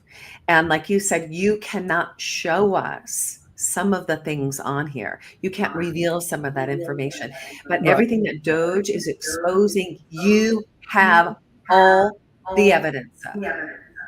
I'm getting something Yeah. going. So where we go from here is we do stuff like the RICO cases, like Bryant is putting together, and people need to understand putting together these RICO cases, that is hundreds of hours of time. And he doesn't get paid for that. You know, this is his time that he's not getting paid to put this stuff together. You know, he's got things that he's got to worry about and be able to pay for, but he's standing up for everybody and filing this RICO case. He's going to be filing more RICO cases, but he doesn't get paid for that. You know, that's money out of his pocket just to be able to file this. This is $2 or $3 grand out of his own pocket to be able to do that. But it has to, you know, we have to continue with things like the RICO cases. We have to continue gathering this type of evidence that we're finding right now. We have to have people who aren't afraid to come forward to be whistleblowers. We can get you the attorneys that are needed to be a whistleblower, to provide the information and documentation that we need to go after the stuff that we're looking at here. But what's happening right now is you have DOGE, which is uncovering everything and showing the people where the fraud's at, where your money has gone. The next thing that we have to do is we have to get into the investigative side. We have to get into the investigative side. We have to start doing grand juries and cleaning out the judiciary. We've got to start cleaning out the DA conferences across the United States and things like that. And the DA's conference is key, along with the judiciary. And I want Bryant to kind of tell a little bit about one of the cases that he was involved in that ties into what we're talking about. Bryant, and I think you know which one I'm talking about. We've got so I'm getting a little feedback here from something. Do you guys have another window open where it's up on another screen? Shawn, is it from you? It may be. I'll mute mine so you can talk. Great. Thanks, There man. So yeah, we've worked. What's interesting is Shawn has worked a lot of cases with me because he's been a law enforcement consultant and an open source intelligence just expert. And what we find out with a lot of these cases, and whether you call it the deep state or whether you call it Dixie Mafia, we're talking about organized crime that used to rely on legitimate businesses to launder through their money. And then we're finding out that they got smart. And what's better to do? Send your son to Harvard and then let him become one of these bankers. And then when you have a banker that's on this fraudulent, performing fraudulent stuff, you've got the fox in the hen house. So we were involved in several issues that ended up overlapping. One of which was a huge bank fraud case that right here in Tennessee. And we started seeing how that worked and essentially moving on from there and seeing who these people were. And you start looking at who's on the board of directors and what's going on and things of that nature. But we've also got, we're working a case where we started seeing where the corruption really was behind the scenes. So when you do a lot of whistleblower cases like I do, you get a lot of whistleblowers that come in and tell you stuff that I tell you probably wish you didn't know. Honestly, it goes all the way up to the top. And we were investigating some of these people that are right here in Nashville, and it goes right into just the top of the government. Some of the stuff I'm kind of afraid to say because I think it's still actionable under RICO. Remember, it's got 10-year look back for a RICO, and that's one of the amazing things about this. So some of this stuff is still actionable, but when you hear it from an eyewitness, when you've seen the videos, when you have this stuff, and you're just like, wow, that is absolutely true. It's true. Yeah. And you can't believe it. But we're talking about sex trafficking. We're talking about judges being involved in that. Anybody wants to go look at Casey Moreland. Just go Google Casey Moreland from Nashville, Tennessee. And he was having sex with the women that were coming through, being trafficked essentially through his courtroom. And this is not fantasy. This is not fiction. This is real. This really happened. Yeah. And I mean, there's a podcast on that, by the way. I'll plug it. Once Upon a Time in Nashville. It is fantastic. John's in it, and we worked on some of these things together for a long time. And I mean, when you've got a bad actor at different layers of government, it's what extends the tentacles of these organizations so far that they can cover up. And then they even have their media people after, because what you got to control public perception. So this is not news, it's propaganda when they start doing this stuff. And you're going to repeat it. And fake news Phil, who I love that the White House is calling him that. It's great. Absolutely amazing that they've got that. Now he blocked me. I can't comment on anything of his. I can't even see it. He sent me a few messages. Yeah. I mean, so that tells you something. He doesn't want any bad news. He deletes anything that's critical of him. He deletes, but he's this mouthpiece that goes off, and he was doing up to 2 stories, sometimes even more a day, right before the election, bop, bop, bop, bop, bop, hammering it. They can influence elections, especially when they're inside the election commission, especially when you have these giant PACs coming out of nowhere being set up for a specific thing to pay for these people, and unprecedented amounts of PAC donations that came in through little old Millersville. And why there? You're going to see this in any town where there is a blue city like Nashville that is expanding into red cities and red counties like Sumner County. And it's the term for this is purpling. And it all starts with who owns properties, who's renting, who can they bring in. And Shawn and I actually found evidence in another state where they were letting people essentially have seriously discounted rent as long as they voted Democrat. They'd show up, they wanted protests and things like that. And I don't remember, was that in Maricopa County too, or was that somewhere else, Shawn? It's just something that came to my mind, but I was like, one of the things we found is some of the people that were trying to get buy homes, they would go to try to buy a home, and all of a sudden this company would come in and say, hey, if you come with us, you don't have to put a down payment on the property. We're going to give you a 1 or 2 point lower interest rate than what's here now, but you have to agree to go to some of these events that we have. And as long as you attend this many events a year, then we're going to let you be able to buy that house and do that. And so we've actually found companies that are doing that are a part of this agenda. Yep. So you think, you see it on social media, they say, well, these protesters are actors. They look like actors. Where do they come from? Well, how easy is it we've had this come through Nashville. There was a troop of Nazis that were coming through here. And you start wondering, is the media, because they set up these shills where it was fake news Phil confronting the Nazi, and you don't look like a white supremacist to me. And I'm like, who paid this guy to travel from whatever rock he came out from under in Indiana or whatever to come up here for all of this stuff where they make money off of this, but they're hammering it down your throat to the point that you don't even know which way is up. And then we're finding out that these media outlets are being paid to do this with our tax dollars, to create this dissent and all of this and all of this just influx to make us just stay in fight or flight mode. It should outrage every single one of your viewers. And I mean, it's some people are very, very, very, very pissed off. And I mean, and they should be right now. Yeah. And I mean, there's some people that probably need to get out of town, because any more of this stuff coming out and any more of this stealing of our money and any more of this manipulation stuff, there's a risk of violence happening. You've seen the stuff on social media, and I'm not going to comment on that, but I think a lot of people are actually thinking, it's about time. It's about pitchfork time. It's about time for some 77. That's so funny that you said that, because I'm getting ready this morning, and literally I just had this vision of everybody, the farmers, the people showing up with their pitchforks saying, no more. We are taking this republic back. You guys are criminals. You will be prosecuted. We're going to hold every single one of you accountable, and especially the former administration for treason. Well, we saw, I think it was the Ninth Circuit said that some of those pardons, since there were no charges, some of those pardons, that this is unprecedented. This came from a liberal circuit too, saying the pardons weren't effective until the charges. Yeah, that's funny. Okay, so let's take a 10,000 view perspective right now. Here's the question: everything we've looked at in these past 3 shows, Operation Clean Sweep 1, Operation Clean Sweep 2, and Operation Clean Sweep 3. 10,000-foot view of everything being exposed.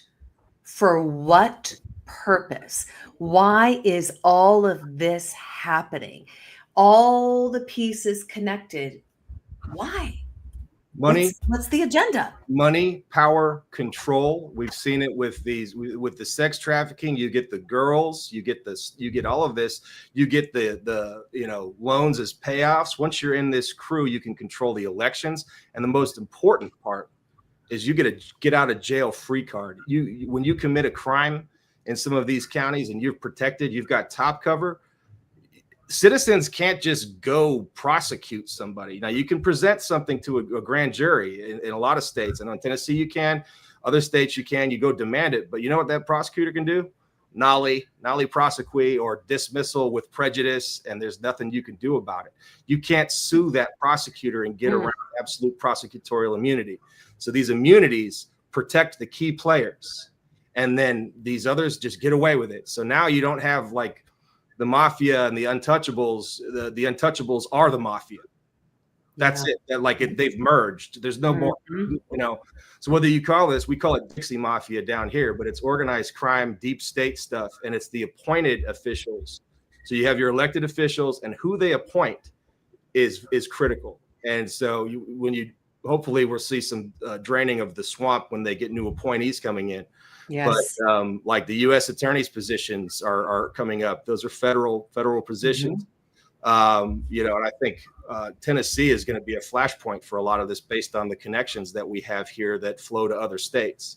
So it's all tied together. You see, it's election fraud, it's mortgage fraud, and it's overall corruption, and they all work together. It's all part of that net, the same hand that grabs little guys and tries to falsely charge people like Shawn Taylor and others with crimes that don't exist while openly letting the bad guys go. I mean, I've been in court with some of these people before, and when you go in there, just little old John Doe, they're going to hammer you. They will hammer you and let other scumbags walk. They turn a blind eye to it. But I've seen them put people in jail for absolutely nothing. Nothing. I mean, I watched a guy get 10 days in jail from some of these very people for showing up late because of an accident or because they're right or something. They're trying to actively hold some of the former administration in Millersville, some of the officers that were brought in by Chief Morris, started trying to hold them in criminal contempt for being late. One guy had pneumonia and couldn't. Oh my gosh! Trying to do criminal contempt and retaliation. Yeah, they have.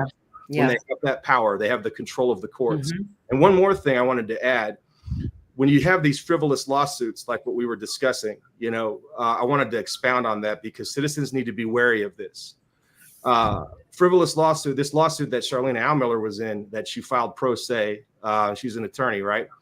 It's an Open Meetings Act violation, right? The fix for that is to go back and redo the vote, right? So you have to deliberate in the sunshine in Tennessee. I think it's probably every state you do.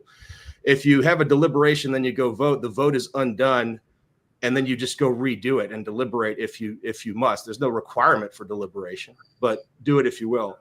But this judges are leaving these lawsuits open for years. Wow. And allowing these people to subpoena cell phone records of people that aren't even involved in this stuff, so that they can see who you're calling and who you're talking to. And then they're going to get their own net of this stuff. And then they're going to retaliate against you. And this is how it works. So you got to look out for this stuff. Who's letting this absolute frivolous crap stand? Hold them accountable. Next time they're up for an election, fight the machine. That's what we can do. That's what we can do. This is so important to know who the candidates are on the ballot when you get in there. Do a little bit of research. If you've got a friend that's really into this stuff, you trust their opinion, go talk to them. There's been times when I haven't followed an election very closely for local politics, but I know who to go talk to, whose opinion I trust. Do some searching with AI and stuff, artificial intelligence. You could probably pull up a pretty good report of what's coming out on these people. Do a little bit of homework before you click vote on these things. So good, Bryant.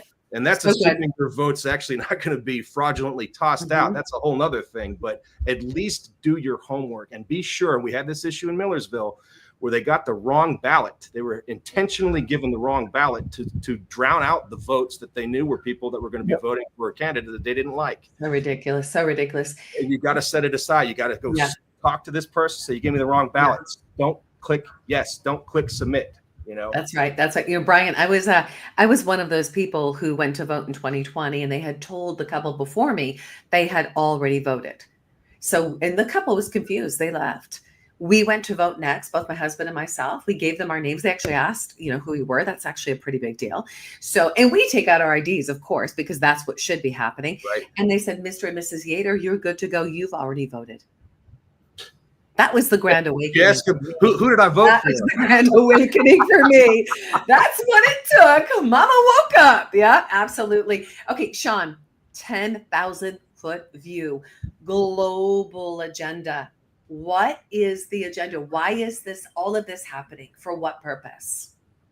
So this is a multifaceted attack from a foreign adversary who has corrupted our system with money to create financial influence to be able to manipulate the different sectors within our infrastructure.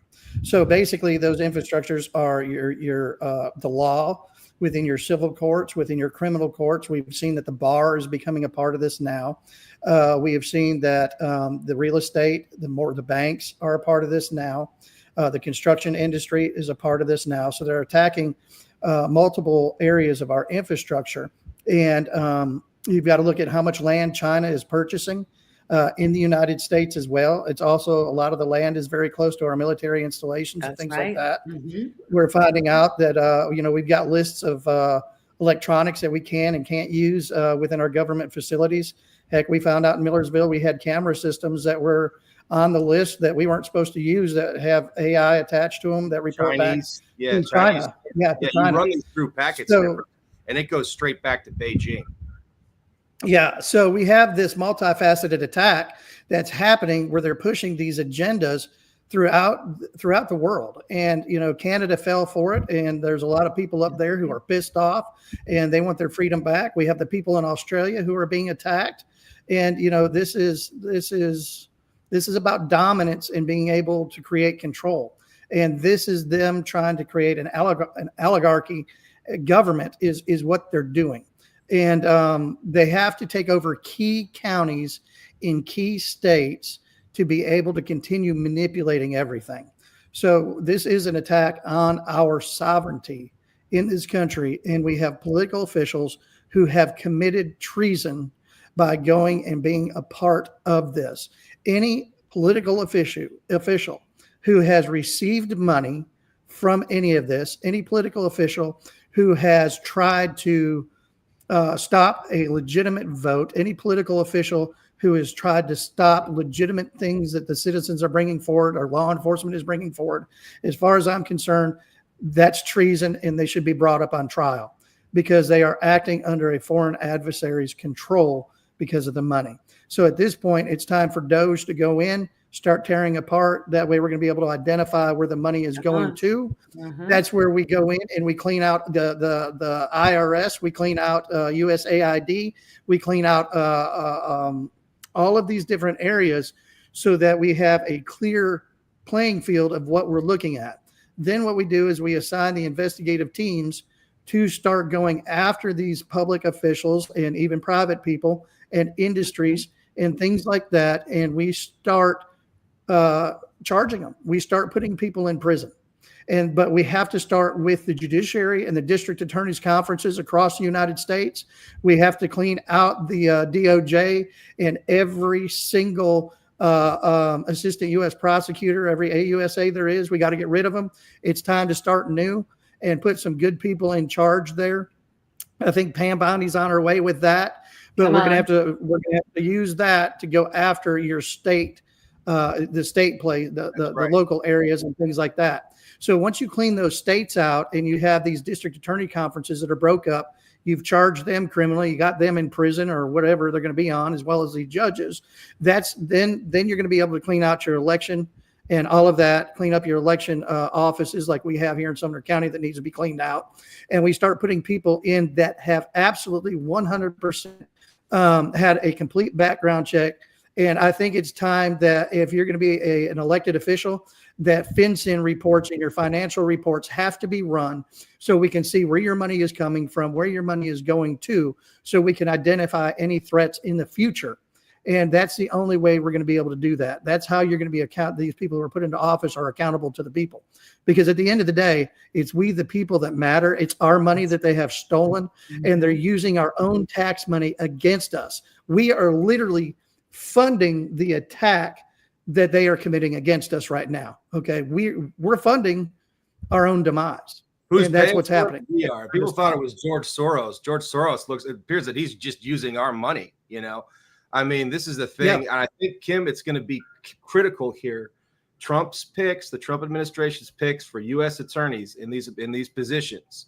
You need to get a go-getter. You need to get somebody in there to go in there and start kicking some ass, because it's federal crimes. Now, the Bureau, the FBI, if they are actually empowered, right, there are people, when the Department of Justice gets in and starts dictating what the FBI can look at, there were credible reports of election fraud that were never investigated, because the DOJ at the time said, we have to wait till all this other stuff is going off, you know, way later, and then they're going to turn it over to the states. Well, if you turn it over to the states, what's going to happen? Who's in control? Well, they've got their organization up. So what we need is a weapons-free investigatory group that's not connected. So like in Tennessee, the TBI ran the FinCEN reports based on what the officers do. So there's eyes, they're seeing who's being run.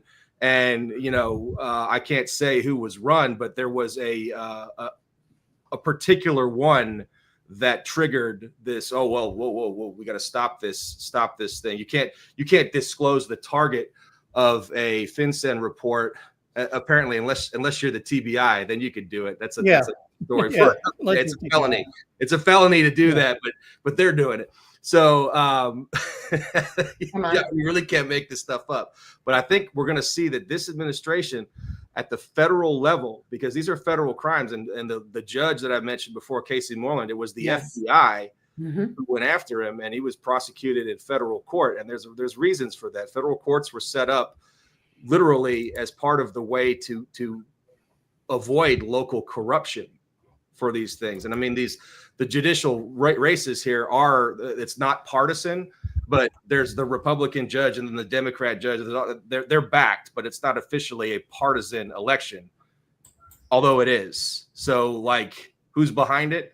There's politics involved at every level, at least in Tennessee. And I bet this is at every other place in every other small town from here to our backyards. That's the truth. Yep. Okay. So Cash Patel, bring it on. How do you see Operation Clean Sweep working with cash? What I think could happen. By the way, say that again, Bryant. What we can do. Go ahead, Shawn. You want to talk about that? Go ahead, man. I don't want to interrupt you. What we can do is, take a collective law enforcement, and that already has the information, build a task force of different agencies to be able to go after this, because we're going to have some local agency involvement. We're going to have some AUSAs, assistant U.S. attorneys that are involved, and we're going to have investigative grand juries involved, and we're going to have to start going after the very thing that these people are moving the money with, which is going to be the houses that they are taking out these loans on. So if we take out what they are using to manipulate the money flow, then they can no longer move that money. So that's where the asset forfeiture comes in, and we start using asset forfeiture to stop the money flow. We start seizing these bank accounts.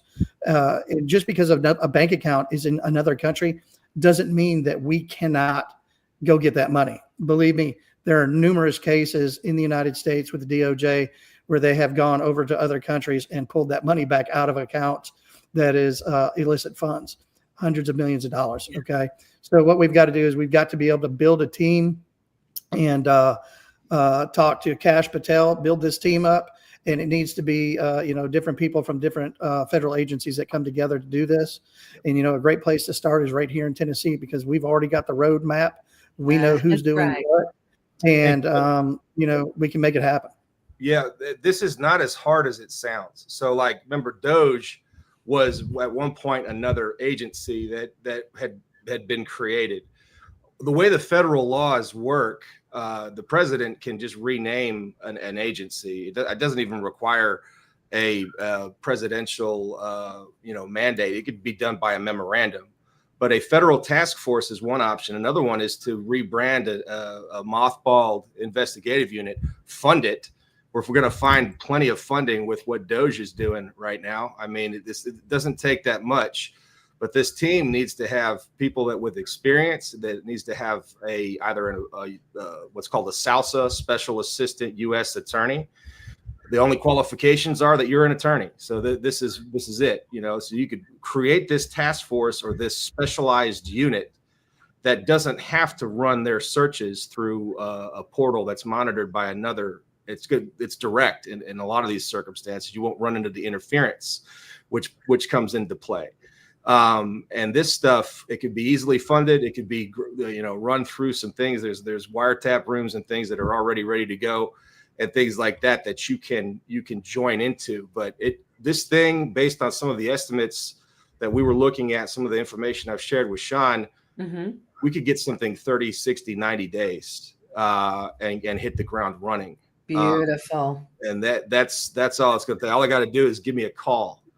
I've got the white paper on it. Come on, Bryant. That's so good. So we go from a civil RICO case to a criminal RICO case. Criminal RICO, you don't have to have the damages to property or business. The damages are to the public. As a U.S. attorney, U.S. attorney can bring that. U.S. attorney, you can bring state charges in federal court too. There's all kinds of things that you can do when you have that power. And one of the most powerful ones, and Shawn knows a lot about this because he's been part of them, but it's the investigative grand jury. You can get grand jury subpoenas, and that's all secretive. That's all stuff that stays very tight, because what we find out is people get tipped off. We think a lot of what this was with the TBI investigation, going around and telling people apparently, and we're getting this from a lawsuit that was filed where the dude admitted it. And I'm like, oh wow, that's interesting, but it sounds like they were just tipping people off. By the way, you were the subject of a SARS report. Oh God, evidence of money laundering. What do you think they're going to do? They're going to close up that account and go somewhere else, and they're not going to make that mistake again. So you just toss that criminal, a lifeline. Yep. All right. A message, guys. We're going to close out today. This was so powerful. I want to encourage everybody to go back, watch episode 1, watch episode 2. So that's Operation Clean Sweep Part 1, Operation Clean Sweep Part 2, and then come and watch this again. Okay. You can find all of that on the platforms that you're on. The platform you're on right now very likely has the shows because they were streaming it. You can also find it at rumble.com /C/Take Your Power Back Show. So it's the Take Your Power Back Show on Rumble. You want to go there. You want to find all of those. I want to encourage all of our listeners to support Bryant Kroll, to support Shawn Taylor. Go and watch the Federal RICO case yourself. Go and look at it, download it, go through it. That way you have an idea of what you can do on a local level, how to bring the evidence to light. Now, we may not have the technologies that Assistant Chief Shawn Taylor has, which exposes it, but let me tell you, there's many ways to slay the cat here. There's many ways to bring that evidence out into the light. Now, to support Assistant Chief Shawn Taylor, you can see the link below, givesendgo.com/stand with Shawn. This is not easy for Shawn to ask for money. Guys, it costs to move over and over so that you're not killed. Now, if you remember, Fox TV reported to the public where he lived on 2 occasions. Absolutely complicit in corruption. That is against the rules, okay? Unless you have another agenda there. So we've got to support Shawn. He is standing for every single one of us. And all of this requires funding. And I know so many of us have used our own money to fund all of our initiatives. in taking this country back. So every little bit counts, guys, anything that you can give. And your time of getting this out there is so valuable. Share this with 10 people you know today. When it's up, share, share, share. And then Bryant Kroll, I'm going to pull that link up right now for former Millersville City Attorney Bryant Kroll. This is his link, givesendgo.com/Millersville RICO. That's givesendgo.com/Millersville RICO. You know, last night, Shawn and Bryant and I had our powwow. We kind of had our pre-production, bring everything to the table. What's today going to look like? And, you know, it was no holds barred. It was raw. It was authentic. It was transparent. This sucks. This is painful. This information should absolutely what is the word? It should ignite everything in you, every fighter, every little bit of fight in you to wake up and say, no more, no more. Not on my watch. We're going to take this country back. We're going to take my city back. At 11:30 last night, you know, I'm on a Spaces, you know, with local San Diegans who are standing up. That's what it's going to take. Maybe it's not 11 o'clock at night for you, but get involved. Every single one of us needs to get involved on a local level. General Flynn, again, local action equals national impact, and the time to be in action is now. We are not done yet. You've heard the saying, not till the fat lady sings. Well, she ain't sung yet. It's time, you guys. Get involved. Now, call to action.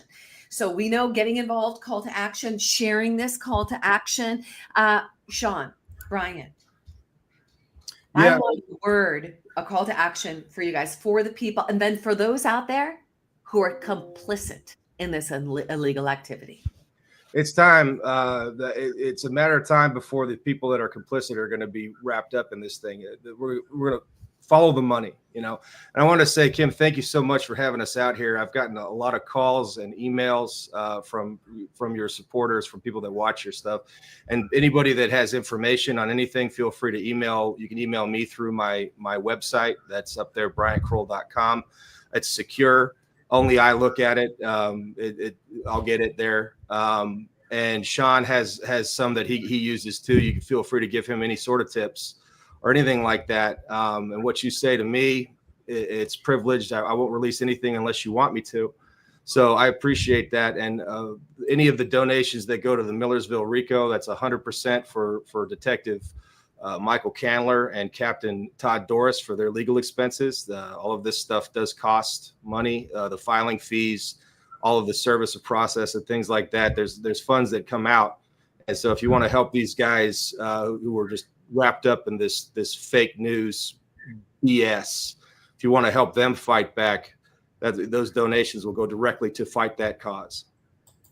So good. All right, Shawn, bring us home. You know, we've always said it's time, and everybody was waiting for the November election, and there was all this, an election's not going to happen, this is going to happen. Well, you know what? We made it past the election. We've made it past several of the people being installed. And you know, it's always like a hurry up and wait. We're waiting for Patel to get in. And of course, we know the Democrats and some of these criminal Republicans are scared to death of what's going to be found out, especially when you bring people like Cash and DOGE together and we start identifying all of this corruption and then where it's going to go to, where all this money's gone to. Well, it's coming. You can't stop it. You know, if you're not part of the solution, you're part of the problem. So we highly suggest that people start becoming part of the solution, because if they don't and they're found to be a part of the problem, you're probably going to go down as well.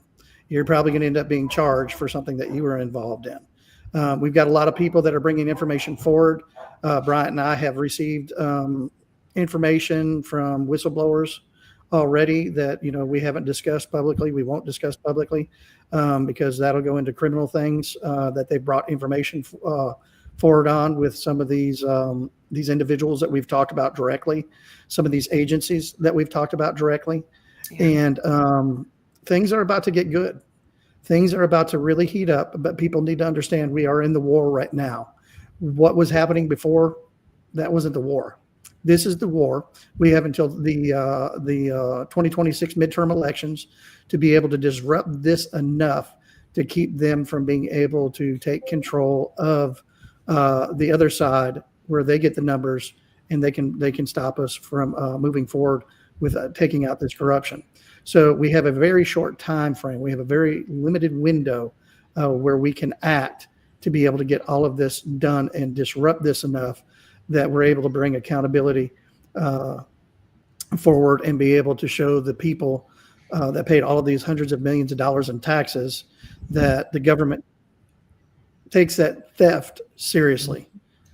Okay, and people need to be held accountable, and it's coming. Kim, coming.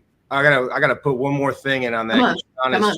He's just triggered what happens when you have a whistleblower and you have somebody who was maybe part of the fraud and they come forward and they want to give this information up. Usually with the FBI, especially, you could do what's called a proffer, which is essentially a way of saying, hey, my guy's got information. If he were to give you this information, it comes through an attorney. So go and see an attorney will do this for you. And I think this is why we're seeing up in DC, criminal defense attorneys being Googled like crazy. And I hope it's for this reason, because if there's proffers coming through based on the knowing fraud, they're going to want to go up to the person who was profiting from this, not the little henchmen that were forced into doing it, right? So when you have that knowledge, now is the time to come forward, do a proffer. You won't be prosecuted, and get these anti-American bastards who have been stealing from us. It's time for them to spend some time in Guantanamo Bay. Well said. Well said. Bryant Kroll, thank you. Thanks. Thank you for fighting this fight with us. Shawn Taylor, thank you. We're not done yet. You get a reprieve. You get to go to the bathroom. You get to get some food and then right back to work. We are ready. We're in this to the very end. We're running this race with perseverance marked out for us. Any final words before we close out the show today? Come check us out at the Quantum Summit, March 8th and 9th down in Florida. I'll be at that event speaking with a lot of other people. And I want to give a shout out to Juan 07 about the kind words that he said about me on Mike Jaco's show. Juan, thank you from the bottom of my heart. I appreciate you. Kim, we appreciate you and everything that you've done, and the entire team that's behind you. It takes all of us working together to be able to get to that common goal. And so we appreciate y'all. Oh, we love you guys so much. It has been an honor running this race with you, and we are not done yet. And for our listeners today, this Civil Federal RICO case that's been discussed in the last 3 Operation Clean Sweeps exposes the microcosm of this systematic corruption and opens the door for us for a Federal Criminal RICO case. It is the template for all of us fighting this corruption. Thank you to every single one of you for being here today. Thank you for sharing this. Thank you for supporting Assistant Chief Shawn Taylor and City Attorney Bryant Kroll. It's time. It's time for we the people to step into our God-given power, take action in our leadership, and allow our voices to be heard. The time is now. Support these freedom-loving patriots. Share this show today. You can find all of our shows on takeyourpowerbackshow.com. And thank you to every single one of our live streamers. It is because of you all that the word has gotten out far and wide. It's going to take all of us coming together to slay this beast. And remember that this battle we are in is a spiritual battle, and it is the biggest spiritual battle of our lifetime. Colossians 15, where does our peace come from? It's not necessarily going to come from seeing all of these criminals being taken out. That is going to give us some peace, but our true peace is going to come from the word of God, from our Lord and Savior, Jesus Christ. He says, let the peace of Christ rule in your hearts, since as members of one body, all of us working together, all of his people chosen for this time, working together are called for peace, and be thankful. Why be thankful? Because when we are thankful and we are in gratitude, it activates that brain. It keeps us in an abundant mindset and reminds us that we have already won. We are victors in Christ. We are not victims of the enemy, and that enemy will be crushed. It will be. All of the enemy will be crushed because we win in the end. Now, that doesn't mean we wait. We take action, and we take action now. So let's do that. We love you. God bless you. Thank you so much for being with us today. Thank you for sharing this with everybody you know. And Assistant Chief Shawn Taylor, thank you. Bryant Kroll, former Millersville City Attorney, thank you. Thank you, Kim. All of our audience, thank you. We love you. God bless you. What we're going to finish out with right now is what we started with. We're going to bring you right back into the video. And these are many of our partners who joined us in Operation Clean Sweep series, part 1, part 2, and part 3. Let's take our power back. Let's take our great republic back. God bless you.